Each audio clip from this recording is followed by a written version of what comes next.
What is going on, y'all? Faiz Sports Talk back at it with another video talking, of course, some NBA, and here to talk about the Chicago Bulls. Yes, that's right. I am back talking Bulls basketball once again. I know it has been a minute since I've talked Bulls basketball. It's been a while since I've talked Bulls basketball, but I'm back, folks. And here's the thing. The NBA draft is quickly approaching.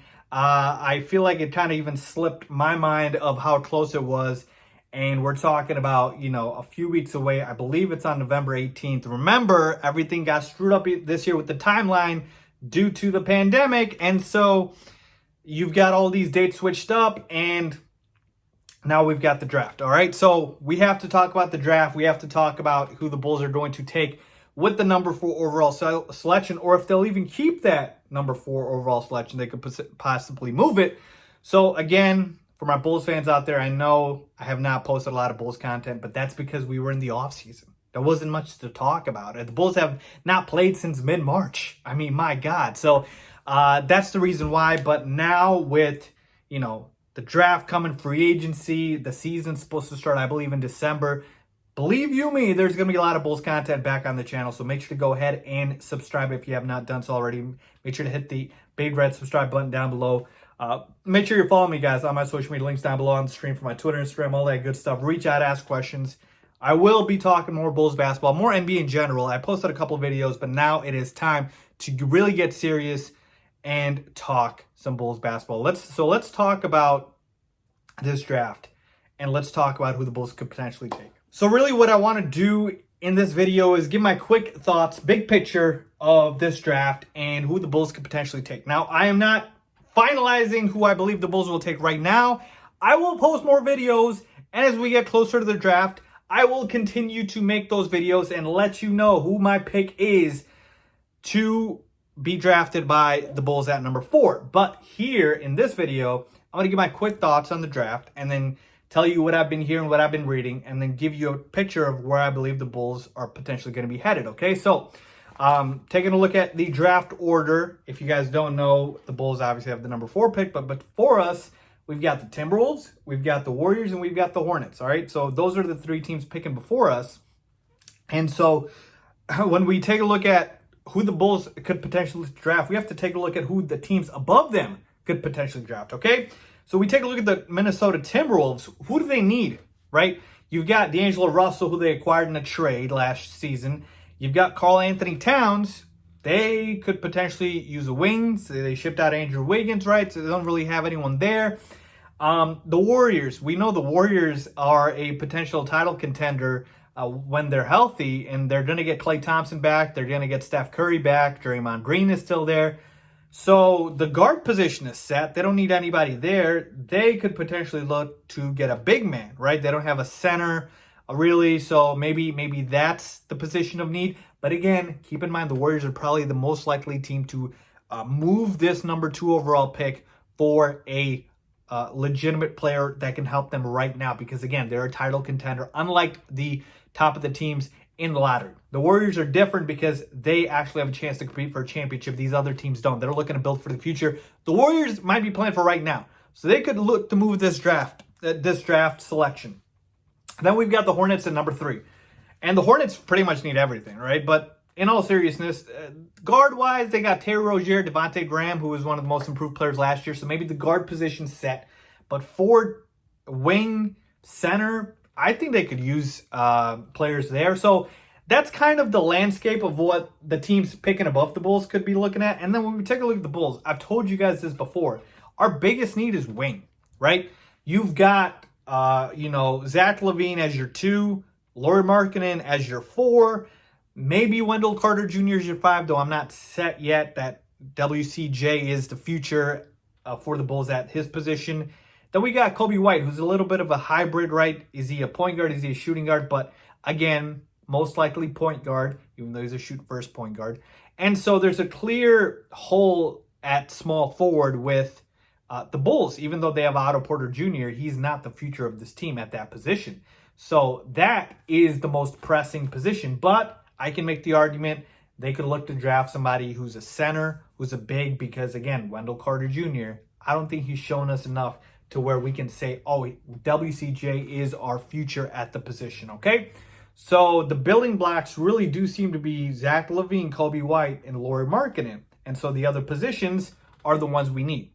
So now looking at the draft and looking at the mock drafts that I've seen, the players at the top, right? Who are they? We've got LaMelo Ball, obviously the very polarizing player who's the son of LeVar Ball, and the younger brother of Lonzo Ball. He's a player that's projected to go top 5, potentially number 1, okay? Anthony Edwards, the shooting guard out of Georgia. He's another guy that could potentially go number 1 overall, definitely a top 5 pick.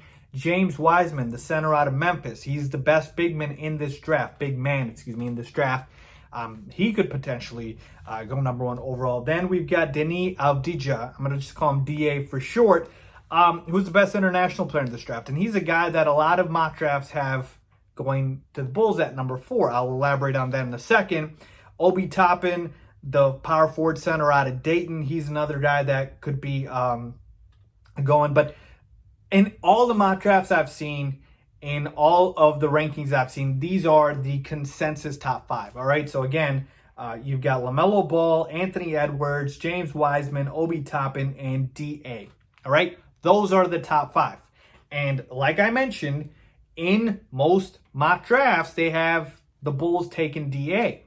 I don't have a problem with that because, again, in terms of position, he does fit our need, right? Small forward, power forward is his position. He played at Maccabi Tel Aviv. Now, I know a lot of NBA fans, Bulls fans, it's tough with international players, but you got to give them a fair shot here, folks. Again, look at the international players recently in the NBA that have dominated. If you hit on a gem internationally, I don't care where he's from, right? Luka Doncic, right? Giannis Antetokounmpo. So it doesn't matter drafting, somebody that's went to college here or international. I just want the best player available. So if that is DA, so be it. Again, I'm not ready to say that yet. I will in future videos, so keep a lookout for that of whether or not I believe he is the guy that the Bulls should take at number 4. I'm just telling you my early look. This is what I've seen, okay? And another question. Should the Bulls really take the best player at the position instead of best overall? That's a good argument. Absolutely. This team is not a team where we have to take, the only position we need. I certainly think that argument can be made for best player overall, but I think that will depend on draft night and who falls to you, right? And so if Anthony Edwards falls, if, James Wiseman falls to you, do you take him? I think there's a legitimate argument there. I wouldn't be opposed to that at all. All right. But right now, as far as what I've seen in the mock drafts, it is DA as the guy going to the Bulls. I wouldn't mind Anthony Edwards. Again, James Wiseman, if you're looking for a big man.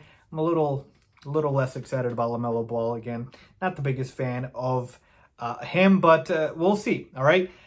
Another question. Should the Bulls look to trade this pick? Again, I wouldn't be totally opposed to this idea, but the problem with trading the draft pick is you better get a haul.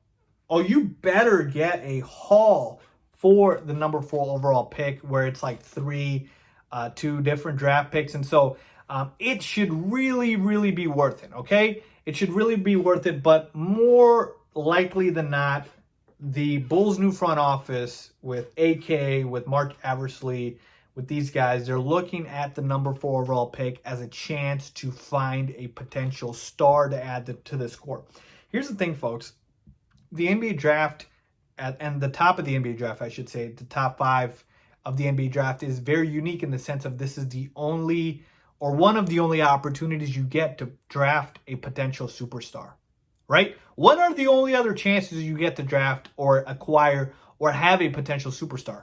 Free agency and the draft and the trades, right? And trades. So free agency, draft, trades are the 3 opportunities. Well, trading, you're only going to have that happen if somebody's willing to give you their star, and you have to give up a lot for that. So it's hard. When we're talking about free agency, again, the star is going to want to have to come to you. So again, it's really not up to you as much as you think it is. It's up to the star, so it's out of your control. Drafting, you don't have to give up anything. It's in your control. and you get to decide everything. So it is the best way to get a superstar.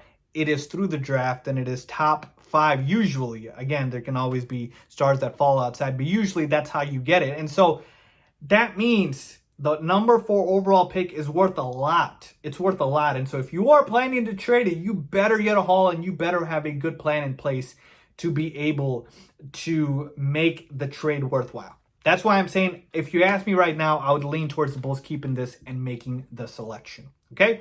So again, my early quick thoughts on the Bulls draft at number 4. From the mock drafts I've been seeing, it's DA, a position they need, small forward, wing, shooting guard around there. But again, most likely small forward, maybe a big if you don't believe in Wendell Carter Jr. as the future, because he's an undersized center. And then there's a potential for the Bulls to potentially move the pick, but I believe they will keep it because of the fact that they have a chance to get a superstar at number 4. So there you have, folks, my quick thoughts. Again, I will be posting more Bulls videos. Keep a lookout for that.